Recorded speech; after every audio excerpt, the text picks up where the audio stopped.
Hey, what's up, people? All right, remember I told you there were pieces that I'd left pretty much to dry and hadn't attended to them for several days now, like going on probably a week. So this is one of them, and this is part of what's now becoming a series titled Women on the Block. And the reason for that title is simply because I was getting low on clay, and I decided that I had to do small pieces, but I wasn't in the mood to do pendants per se. So I actually decided to do some small sculptures. How the block motif came in was because out of the hunk of clay that I had, I wedged and formed them into long rectangular blocks that stood maybe about the height of her, and the width more narrow than she is right now.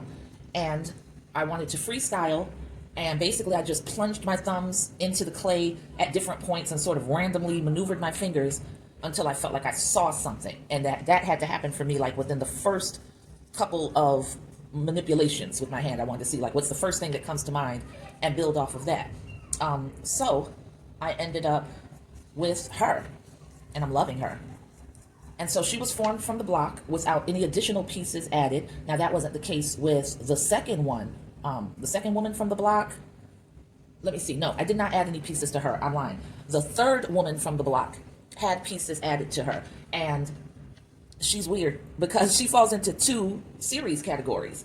She's actually described as being a vessel goddess from that series, but she started off from the block. Now, I feel a little bit more comfortable just leaving her in the vessel goddess category only because some additional clay was added to create her arms. So that's why I put her into that category, but she was formed from a block, just like the women on the block. So technically, she can rock in either one she decides to, or both. And what did I do with that one? I am pretty much done with her. Yeah, she was the last video, and I'm gonna go back and take another look at her, but there's very little, if any, finessing that has to be done to her, and that's fine. That's the point that I want to get to, because I want these to start getting finished so that I can have several pieces drying at the same time so that they're ready for the kiln at the same time. So it's time for me to go ahead and focus on cleaning her up. She has already been brushed over with water, so she looks really smooth in comparison to where you see me, what the clay looks like when I first start recording and then tell you that I'm going to be finessing their look. So she was already brushed over with water, and that'll happen a second time really lightly. Like I won't spray the actual clay because she's drying so well. I'll just put some water onto the brush and then brush over her in areas. There's really not much to do to her at all, but just some smoothing out.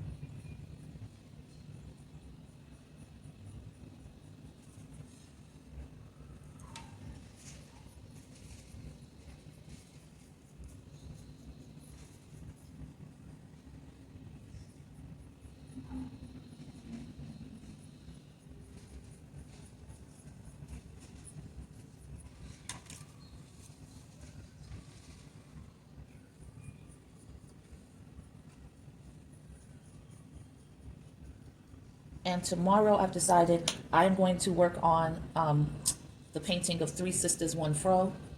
Looking forward to returning to that and getting them ready. I painted it over using the sort of primer that is known as Dixie Belle Slick Stick, even though they've since changed the name to Bonding Boss.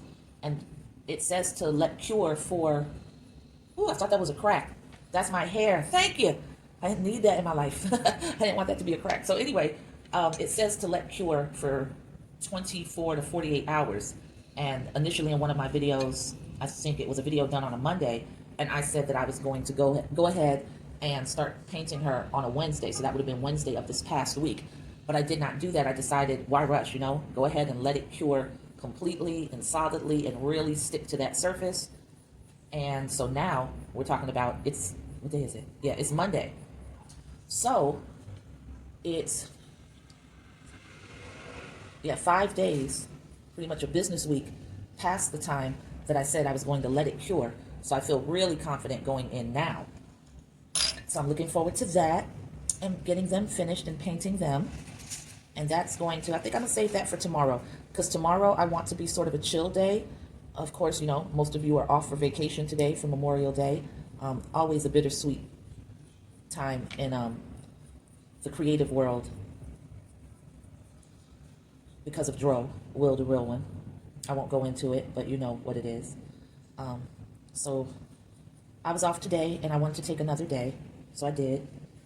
And I don't want it to be too taxing. I want it to be chill and enjoyable. And enjoyable for me is working on my pieces, but I don't want to set myself up with a roster of things to be accomplished for tomorrow and then feel unaccomplished when night falls and I'm ready to go to bed.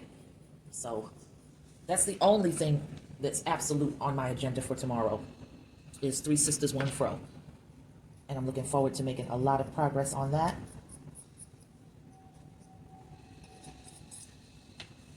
And honestly, she doesn't even need to be brushed with water. She just needs to be brushed, period. You know what? I'm going to put on my face mask because whenever I brush, this dust starts flying. I just don't want it going directly into my nostrils because the clay dust particles are very fine. And trust me, if you don't protect yourself like that, they're getting in. They're getting in. It's just like smoke. I've also got to clean off my turntables because now this piece can come off. Let me see if it, yeah, it's already detached. So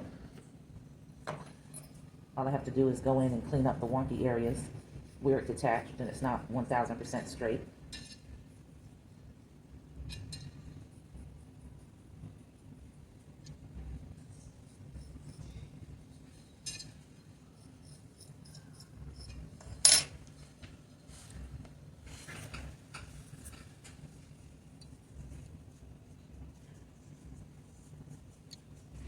Do you see how quickly that clay dust is rising? It's rising just like wisps of smoke. So that's why I put the mask on, so that that's not going directly into my nostrils and lungs.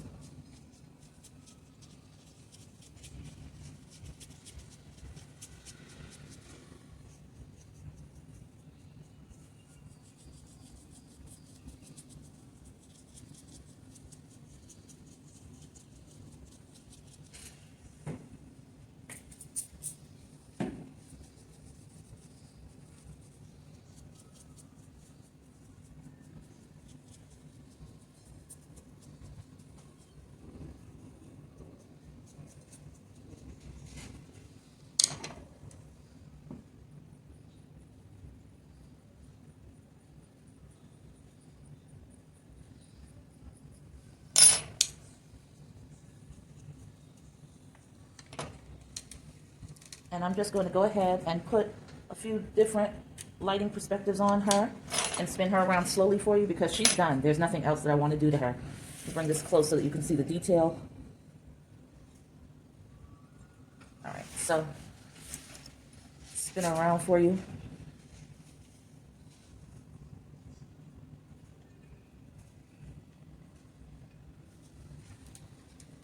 Different lighting perspective.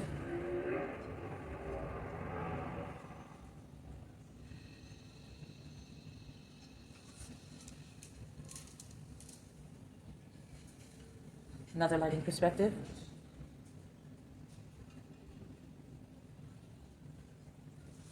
And the final one.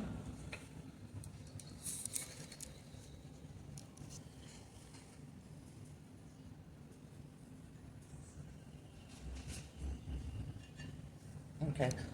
And I'm really happy and proud of myself, guys, because I mentioned that long time ago when I moved into my cousin's condo here, I think this makes 2 years now, going into the third. Trying to think. Yeah, my lease renewal is coming up, I think in October. So yeah, up into the third year. And I had purchased this huge old curio from OfferUp. That's what I call it, a curio. I don't know if that's the correct term for this piece of furniture, but it stands, I think it's taller than me, so it's probably like 6'5" or 7 feet. And it has about 4 cupboard areas on the bottom, and then there is shelving on the top. You can move the shelves. The shelves are adjustable. So I have had that glass, the shelves are glass. I've had those glass shelves in the car since I purchased it. I never brought them upstairs. My plan when I purchased it was always to have that as a storage area for pieces as I completed them. And it fits perfectly onto the patio. I wish I could show you guys. Maybe one day I will when I feel up to getting dressed and doing one of these videos. But anyway, I finally went and got the shelves from downstairs and put them up. And it's so perfect because what I did was I made one shelf is going to hold all greenware, the smaller pieces. Again, these are glass shelves, so I'm not trying to put, really heavy pieces up there. But so one shelf is going to be for greenware at the top, pieces that are drying that are small to mid-size, and also pendants, of course, extra tiny ones. The second shelf is going to be for bisqueware after it's been fired and come out of the kiln once. And then the last shelf is going to be for pieces that I've glazed at home that have to go into the glaze firing. And already it's made such a difference in my work area because I always had to, just put things on the side of me. And I'm going to turn it around now and try to get out of the camera because I don't feel like you guys see me right now. I look a hot mess. But anyway, this area here was a horror. It was a horror. So I can even take this off now. So I had so much stuff piled up, because I put pendants up here. I put the clay that I pulled out from hollowing off to the side, and I would, it would just land on the table, and tools would land on the table and everything. And it was just like, I started getting claustrophobic because even though I work on this portion of the table, I was so squeezed in because I was afraid of bumping into stuff and all of that. And I really took my time the other day, like I told you guys I was going to do, and organized everything.